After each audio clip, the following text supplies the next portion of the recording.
নমস্কার, আমি জ্যোতিষ দেবজ্ঞ মাতৃসাধক অমিত শ্রী। আজকে আলোচনা করব লসু গ্রিড অনুযায়ী জটক বিচার। যখন কোনো মানুষের জন্ম সময় জানা না থাকে তখন শুধুমাত্র জন্ম তারিখের নিরিখে লসু গ্রিড মতে জটক বিচার করার এক পদ্ধতি প্রচলন আছে।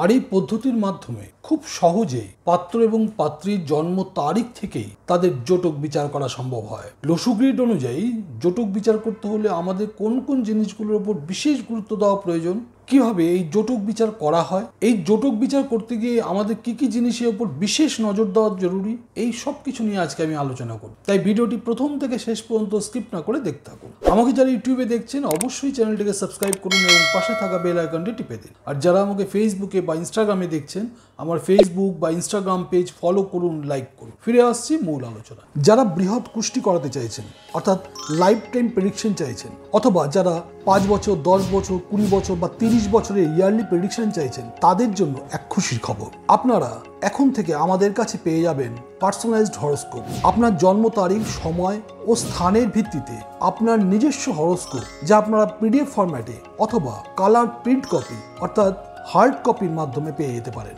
আপনারা আপনাদের প্রয়োজন মতো 8697190840 এই নম্বরে ফোন করে অর্ডার দিতে পারবেন। ফিরে এলাম মূল আলোচনা। আমি জ্যোতিষ দেবজ্ঞ মাতৃসাধক অমিত শ্রী।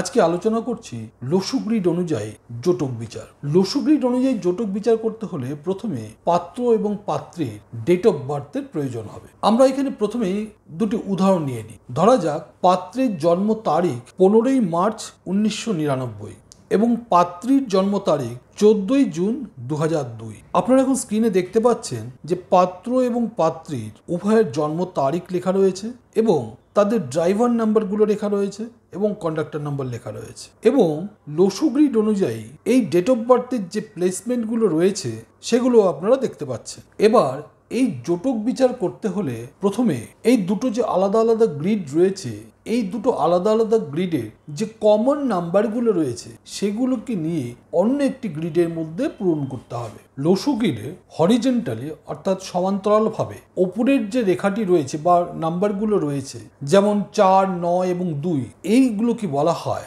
মেন্টাল স্ট্রেংথ বা হেডলাইন। পরের যে নাম্বার 3টি রয়েছে যেমন 3, 5 এবং 7, এদেরকে বলা হয় হার্ট লাইন বা ইমোশন। এবং নিচের দিকে যে রোটি রয়েছে যেমন 8, 1 এবং 6, এটিকে বলা হয় লাইন অফ অ্যাকশন। যদি আমরা ওপর নিচে বিচার করি তাহলে 4, 3, 8 এই নাম্বারগুলো হলো থট প্রসেস, 9, 5 এবং 1 হলো উইল পাওয়ার, 2, 7 এবং 6 হলো আউটলুকস।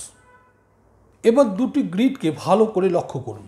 যদি ছেলের গ্রিডের সমস্ত সংখ্যা মেয়ের গ্রিডের যে সকল স্থানগুলো ফাঁকা রয়েছে সেগুলোকে পূর্ণ করতে পারে, অথবা মেয়ের গ্রিডের সমস্ত সংখ্যা যদি ছেলের গ্রিডের যে সমস্ত স্থানগুলো ফাঁকা রয়েছে সেগুলোকে পূর্ণ করতে পারে, তাহলে তা হবে রাজজটক। অর্থাৎ এই সমস্ত দিককে তখনই কমপ্লিট করবে যখন কোনো ছেলের গ্রিড মেয়ের গ্রিডের ফাঁকা অংশগুলোকে সম্পূর্ণভাবে পূর্ণ করতে পারে, অথবা কোনো মেয়ের গ্রিডের সংখ্যাগুলি কোনো ছেলের গ্রিডের ফাঁকা স্থানকে সম্পূর্ণভাবে পূর্ণ করতে পারবে। তখন এই সকল লাইন কমপ্লিট হবে। আর যখন এই সকল লাইন কমপ্লিট হবে সেই জটক হবে শ্রেষ্ঠ। এখানে আমরা যে দুটো ডেট অফ বার্থ নিয়ে আলোচনা করছি ছেলে এবং মেয়ের, এক্ষেত্রে দেখা যাচ্ছে যে নতুন যে গ্রিডটি আমরা তৈরি করেছি জটক বিচারের জন্য সেই গ্রিডটি কিন্তু পূর্ণ হয়নি। এখানে driver number, conductor number add করেও এই গ্রিডের সমস্ত কক্ষকে পূর্ণ করা যায়নি। ফলে এই ক্ষেত্রে এই গ্রিডটি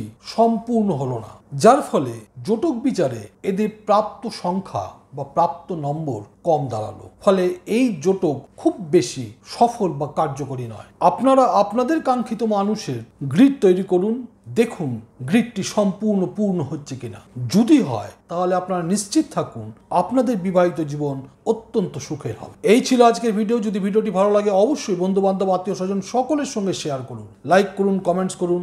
ভালো থাকবেন, সুস্থ থাকবেন। আবার দেখা হবে পরবর্তী ভিডিওতে। নমস্কার।